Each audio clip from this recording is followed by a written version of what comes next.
আমাদের ভাইয়েরা গুম হয়েছে, হত্যা হয়েছে, খুন হয়েছে, আমরা তাদের খুঁজে পাই নাই।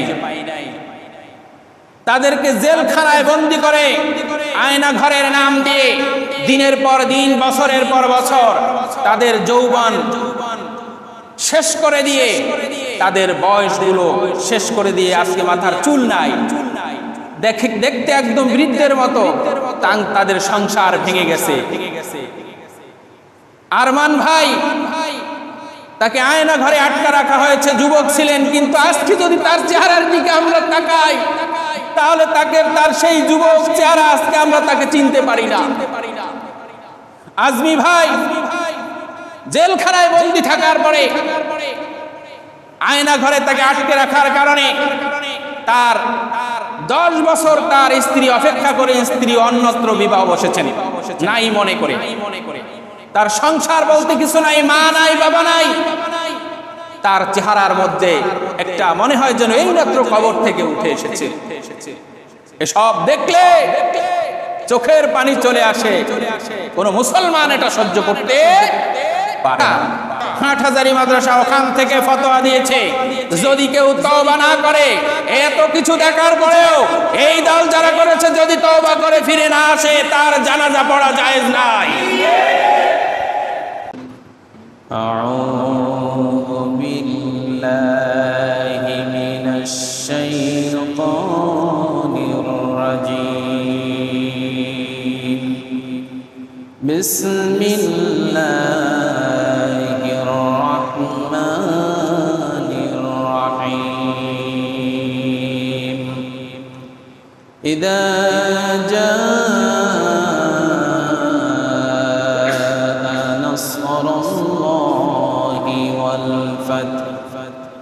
ورأيت الناس يدخلون في دين الله أفواجا فسبح بحمد ربك واستغفر إنه كان توابا. عن معاذ بن جبل رضي الله تعالى عنه قال قال النبي صلى الله عليه وسلم أخلص دينك يكفيك العمل القليل. رواه الترغيب. وقال تعالى في شان حبيبه ومحبوبه مخبرا وآمرا إن الله وملائكته يصلون على النبي يا أيها الذين آمنوا صلوا عليه وسلموا تسليما. اللهم صل على سيدنا ونبينا وشفيعنا وحبيبنا ومولانا محمد صلى الله عليه وعلى آله وأصحابه وبارك وسلم. اللهم صل على سيدنا ونبينا وشفيعنا وحبيبنا ومولانا محمد صلى الله عليه وعلى آله وأصحابه وبارك وسلم. هو الحبيب الذي ترجى شفاعته لكل هول من الأحوال مقتحم. اللهم صل على سيدنا ونبينا وشفيعنا وحبيبنا ومولانا محمد صلى الله عليه وعلى آله وأصحابه وبارك وسلم. الحمد لله. আল্লাহ পাক রব্বুল আলামিনের দরবারে শুকরিয়া জ্ঞাপন করছি যে মনি আমাদেরকে বিজয় দান করেছেন। সকলে বলছি আলহামদুলিল্লাহ। যে মনিব আমাদেরকে এই মসজিদে আসার তৌফিক এনায়েত করেছেন, শত কাজ দুনিয়ার সমস্ত ব্যস্ততা ছেড়ে দিয়ে এক আল্লাহর গোলামি করার জন্য আমরা মসজিদে উপস্থিত হতে পেরেছি। শারীরিক সুস্থ রেখেছেন, মানসিক সুস্থ রেখেছেন। যে মনিব আমাদেরকে অশান্তির কড়া জাল থেকে মুক্ত করেছেন, যে মনিব আমাদেরকে তার সাহায্য দিয়ে আমাদেরকে মুক্ত করেছেন, আমরা সে মনিবের দরবারে শুকর ও সুজুদ আদায় করছি। হৃদয়ের সব টুকুন ভালোবাসা গলার কাছে এনে সিংহ শার্দুলের মতো আল্লাহর শুকরিয়া জ্ঞাপন করব। সকলে বলছি আলহামদুলিল্লাহ। আল্লাহ পাক এই জমিন আমাদেরকে দিয়েছেন। আলা লাহুল খালকু ওয়াল আমর, এই জমিন যা আইন চলবে তা, ঠিক কিনা বলেন? জমিন যে দিয়েছেন, কে দিয়েছেন?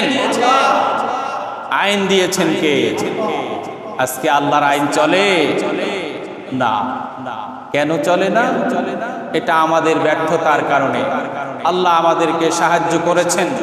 এই সাহায্যের মাধ্যমে হয়তো আগামী দিনে এই জমিনে, এই ভূখণ্ডে কলেমার আইন চলবে, ঠিক কিনা? আমাদেরকে আর কেউ আটকাতে পারবে না। আল্লাহ আমাদেরকে এই ভূখণ্ড দিয়েছেন। এটা ওলিয়া উলিয়ার জমিন, এটা আল্লাহওয়ালাদের জমিন, এটা মুসল্লিদের জমিন, ঠিক কিনা?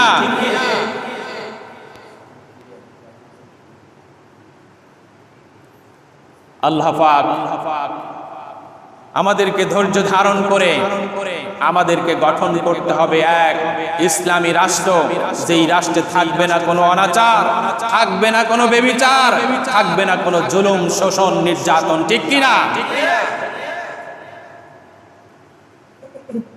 আমরা সালাতুস সালাম পেশ করছি বিশ্ব নবী মুহাম্মদুর রাসূলুল্লাহ সাল্লাল্লাহু আলাইহি ওয়াসাল্লামের উপরে, যার উম্মত হতে পেরে আমরা গর্বিত, নাকি? যেই নেতার অনুসারী হতে পেরে আমরা গর্বিত। আজকে এমন নেতা আছে যাদের অনুসারীরা আজকে পথ খুঁজে পায় না, ঠিক কিনা? নেতা কর্মীদেরকে ফেলে এক বিভৎস দিকে চলে যায়। এমন কাজ আমরা করব না যাতে করে আমাদের সব ফেলে দেশ থেকে পালিয়ে যেতে হয়, ঠিক কিনা? আমরা আল্লাহর কাছে সাহায্য চাই যেন আল্লাহ আমাদেরকে মুক্ত দান করেন, আর এই বিজয় আমরা যেন ধরে রাখতে পারি। আল্লাহ যেন আমাদেরকে তৌফিক দান করেন। আজকে জুমার দিন। আমি বিগত জুমাতেও আমি কথা রেখেছি, যে কথাগুলো অনেকে বুঝতে পেরেছেন, অনেকে বুঝতে পারেন নাই। একটা ইসলামী রাষ্ট্রে আমরা এখানে সবাই মুসলিম না? কোনো ভেদাভেদ আছে? সবাই মুসলিম। সুতরাং মুসলমানদের কাজ কোরআন এবং হাদিস অনুযায়ী হবে, ঠিক কিনা? এখানে কেউ বাধা দিতে আসলে আমরা তার হাতকে গুড়িয়ে দেব। আপনার একটা মত থাকতে পারে, আপনি একটা মত বলবেন, কোরআন কি বলে, হাদিস কি বলে, ভৌগোলিক অবস্থা কি রকম, এরপরে দেশের পরিস্থিতি অনুযায়ী মানুষের সুবিধা অসুবিধার আলোকে সেই আইনটা থাকতেও পারে, নাও থাকতে পারে। এজন্য আপনি আমি যে কথা বলতে পারবো না সেটা তো হতে পারে না। আপনার বক্তব্য দেওয়ার অধিকার কে দিয়েছেন? আল্লাহ। আপনি বক্তব্য রাখতে পারবেন, আপনার স্বাধীন দেশে আপনি কথা বলতে পারবেন। আপনার মতটা হয়তো গ্রহণযোগ্য হতেও পারে, নাও হতে পারে, এজন্য আপনার উপরে জুলুম, নির্যাতন, শোষণ, ফাঁসির কাস্টে ঝুলিয়ে আপনাকে হত্যা করা হবে, ইনজেকশন পুশ করে আপনাকে হত্যা করা হবে, সেটা তো হতে পারে।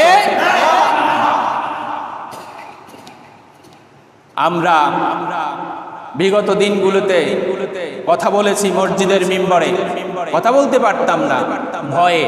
কিসের ভয়? জেলের ভয়, জুলুমের ভয়, জরিমানার ভয়, ঠিক কিনা? আমাদের দেশে আমরা সবাই মুসলিম, আমাদের আশেপাশে সংখ্যালঘুরা রয়েছে না, তারা এদেশের নাগরিক, তাদের জান মাল হেফাজতের দায়িত্ব হচ্ছে প্রত্যেকটা মুসলমানের, ঠিক কিনা? এগুলো যারা করবে, যারা নস্যাৎ করতে চাইবে, আমরা তাদের ব্যাপারে গুরুত্বপূর্ণ ভূমিকা পালন করব, ঠিক কিনা? রাজি আছেন আপনারা? তারা যেরকম মায়ের কোলে ঘুমায়, বিজাতিরা, সংখ্যালঘুরা আমার দেশে মায়ের কোলে ঘুমিয়ে থাকবে, তাদের কোনো অসুবিধা হতে দেওয়া যাবে না। বিগত জুমাগুলোতে কথা বলতে পারি নাই, কথা বলেছি ইনডাইরেক্ট, কেউ আপনারা বুঝেছেন, কেউ বুঝেন নাই। যদি নাম ধরে বলি তাহলে পরের দিন আমার বাড়ি থাকতেও পারে, নাও থাকতে পারে। আমার বিচার হবে ফাঁসির কাস্টে ঝুলিয়ে। অপরাধ কি? কথা বলেছি, কথা বুঝতে পেরেছেন? আজকে সেই সময় আর নেই, ঘরে বসে থাকার সময় আর নেই, আস্তে আস্তে কথা বলার আর সময় নেই। কোরআনুল কারীমের মধ্যে আল্লাহ পাক রব্বুল আলামিন রাষ্ট্র কিভাবে পরিচালনা করা লাগবে এটার পঙ্খানু বিবরণ দিয়ে দিয়েছেন। সেইটা আমি যদি সময় পাই আপনাদেরকে আমি আগামী জুমায় বলবো। রাজনীতি কি, রাষ্ট্র কি, ক্ষমতা কি, কে প্রধানমন্ত্রী হবে, কে রাষ্ট্রপতি হবে, কে, এগুলা কোরআনে প্রত্যেকটা সূরার মধ্যে আল্লাহ পাক রব্বুল আলামিন বর্ণনা করে দিয়েছেন। কিন্তু আজকে কথা বলবো, আজকে বিজয় আমরা পেয়েছি, এই বিজয়ের দিনে আমাদের কি করা উচিত? একটা দল এই জমিনে দখল করে নিয়ে তারা শাসন করেছে, আমরা শাসিত হয়েছি। আমাদের ভাইয়েরা গুম হয়েছে, হত্যা হয়েছে, খুন হয়েছে, আমরা তাদের খুঁজে পাই নাই। তাদেরকে জেলখানায় বন্দী করে আয়না ঘরের নাম দিয়ে দিনের পর দিন, বছরের পর বছর তাদের যৌবন শেষ করে দিয়ে, তাদের বয়সগুলো শেষ করে দিয়ে আজকে মাথার চুল নাই, দেখতে একদম বৃদ্ধের মতো, তাদের সংসার ভেঙে গেছে। আরমান ভাই, তাকে আয়না ঘরে আটকা রাখা হয়েছে, যুবক ছিলেন, কিন্তু আজকে যদি তার চেহারার দিকে আমরা তাকাই তাহলে তার সেই যুবক চেহারা আজকে আমরা তাকে চিনতে পারি না। আজমি ভাই জেলখানায় বন্দী থাকার পরে আয়না ঘরে তাকে আটকে রাখার কারণে তার 10 বছর তার স্ত্রী অপেক্ষা করে, স্ত্রী অন্যত্র বিবাহ বসেছেন নাই মনে করে। তার সংসার বলতে কিছু নাই, মা নাই, বাবা নাই। তার চেহারার মধ্যে একটা মনে হয় যেন এইমাত্র কবর থেকে উঠে এসেছে। এসব দেখলে চোখের পানি চলে আসে। কোন মুসলমান এটা সহ্য করতে পারে না। আমাদের ভাইয়েরা তাজা রক্ত ঢেলে দিয়ে জমিনকে উদ্ধার করেছেন পরাধীনতার হাত থেকে, স্বৈর শাসকের হাত থেকে আমাদেরকে উদ্ধার করেছেন। আল্লাহ আমাদেরকে হেফাজত করেছেন। এক এক কবরের মধ্যে 60-59টা লাশ পাওয়া যায়। এক এক কবরের মধ্যে কলেজ, ইউনিভার্সিটির কার্ড, ব্যাগের মধ্যে বই সহ লাশ, অসংখ্য লাশ কবরের মধ্যে পাওয়া যায়। গণকবর দেওয়া হয়েছে আপনার আমার সন্তানদেরকে। এরপরেও কি বলবেন যে আজকে যেটা হচ্ছে আগেরটাই ভালো ছিল? এরপরেও কি কথা বলবেন আপনারা? আজকে দেশ শান্ত হতে সময় লাগবে। এই সময়ের মধ্যে সংযমের মাধ্যমে আমাদেরকে মোকাবেলা করতে হবে, যারা কেউ যেন বিশৃঙ্খলা সৃষ্টি করতে না পারে। আপনি জেনে রাখেন, এই জমিনে গুগলে সার্চ দিলে পাবেন আপনারা 5 জনের নাম এসেছে যারা অধিক পরিমাণে হত্যা করেছে, অধিক পরিমাণে মানুষ খুন করেছে, স্বৈর শাসক। 1 নম্বরে যার নাম রয়েছে তিনি হচ্ছেন হিটলার। কথা বুঝতে পেরেছেন? অসংখ্য মানুষ হত্যা করেছে। এরপরে জর্জ ডব্লিউ বুশ তিনি হত্যা করেছেন। এরপরে এই যে মায়ানমারের প্রধানমন্ত্রী ছিলেন তিনি কি নাম কি যেন অং সান সু চি, অসংখ্য মানুষ হত্যা করেছেন। আপনারা মনে করেন আপনার প্রতিবেশী দেশ ভারত, সেখানে যিনি বর্তমান ক্ষমতায় রয়েছেন উনি খুব ভালো মানুষ, খুব ভালো মানুষ, উনিও অসংখ্য মানুষ হত্যা করেছেন, গোপন হত্যা করেছেন। শেষ নম্বরে যার কথা বলবো আমি, এতদিন বললে হয়তো আমার মাথা থাকতো না ঘাড়ে, এ জমিন থেকে অসংখ্য মানুষ বিদায় করেছে। এরপরে আমার মনে হয় না এই জমিনে আর কেউ এত হত্যা করতে পারবে। সে কে? আপনারা তাকে ভালোভাবে চিনেন, নাম নিতে ইচ্ছা করছে না আমার। শেখের বেটি শেখ মুজিবুর রহমান এদেশ বিজয় ছিনিয়ে এনেছেন, জিয়াউর রহমান বিজয় ছিনিয়ে এনেছেন। তারা নিশ্চয়ই ভালো মানুষ ছিল আমি মনে করি, কিন্তু তার এই মেয়ে শেখ হাসিনা তার এই ভালোর কিচ্ছু রাখলো না, কবর দিয়ে দিয়েছে। আমাদের ভাই বোনদেরকে হত্যা করে কি মনে করেছেন উনি চিরকাল বেঁচে থাকবেন? আল্লাহ পাক পতন দিয়েছেন। আমরা আরো খুশি হব যতক্ষণ পর্যন্ত এই জমিনে তার ফাঁসি আমরা চোখে না দেখতে পারবো। কথা বুঝতে পেরেছেন? যদি কেউ মনে করেন যে আমরা আমাদের মধ্যে অনেক ভাই নির্যাতিত হয়েছে, বাধ্য হয়ে ওই দল করতে বাধ্য হয়েছে, অনেক সেনা অফিসাররা ওই দল করতে বাধ্য হয়েছে, অনেক পুলিশ অফিসাররা ওই দল করতে বাধ্য হয়েছে, ঠিক কিনা? জানের ভয়ে, মালের ভয়ে, স্ত্রীর ভয়ে, সংসারের ভয়ে কোন রকমের একটু কৌশল একজনকে আরেকজনের পিছনে লাগিয়ে দিয়ে রাখতো, যে ও কোন দল করে, ওরে আবার দেখতো ও কোন দল করে, ওর মধ্যে কোনো অন্য কিছু কাজ করে কিনা। রাতের গভীরে গুম করে নিয়ে পতেঙ্গার মতো জায়গায় হত্যা করে পেট ফেড়ে। আপনারা দেখেছেন কয়েকদিন, গতকালকে পরশু দেখেছেন একজন র্যাবের কর্মকর্তা উনি সাক্ষাৎকার দিয়েছেন যে ইলিয়াস আলীকে পেট ফেড়ে হত্যা করে পতেঙ্গা নদীতে পাথর ভরে বস্তা ভরে ভাসায় দেওয়া হয়েছে। কথা বুঝতে পেরেছেন? হাটহাজারী মাদ্রাসা এদেশের বড় একটি প্রতিষ্ঠান, আপনারা চিনেন। দারুল উলুম দেওবন্দের পরে এদেশের বিশ্বস্ত প্রতিষ্ঠান, কওমি অঙ্গনের বড় মাদ্রাসা হাটহাজারী মাদ্রাসা। ওখান থেকে ফতোয়া দিয়েছে যদি কেউ তওবা না করে, এত কিছু দেখার পরেও এই দল যারা করেছে যদি তওবা করে ফিরে না আসে তার জানাজা পড়া জায়েজ নাই। কথা বুঝতে পেরেছেন? তারা একটা স্লোগান দিত, কি স্লোগান? জয় বাংলা, জয় বঙ্গবন্ধু। দিছে কি দেয় নাই? এই স্লোগান কোন মুসলমানের স্লোগান নয়। কোন মুসলমানের সন্তান, কলেমা পড়া সন্তান এই স্লোগান দিতে পারে না। মুসলমানের স্লোগান একটাই, নারায়ে তাকবীর, আল্লাহু আকবার, নারায়ে তাকবীর। এই স্লোগান দিতে আপনারা রাজি আছেন তো? কোনো অসুবিধা আছে? জীবিত অবস্থায় নারায়ে তাকবীর সাথে যার মতানৈক্য রয়েছে, জীবিত অবস্থায় ওই ব্যক্তির জানাজা পড়া জায়েজ নাই, আমি ফতোয়া দিয়ে দিলাম। কথা বুঝতে পেরেছেন? বিজয় আল্লাহ পাক রব্বুল আলামিন আমাদেরকে দিয়েছেন, এই বিজয় আমাদেরকে ধরে রাখতে হবে, ঠিক কিনা?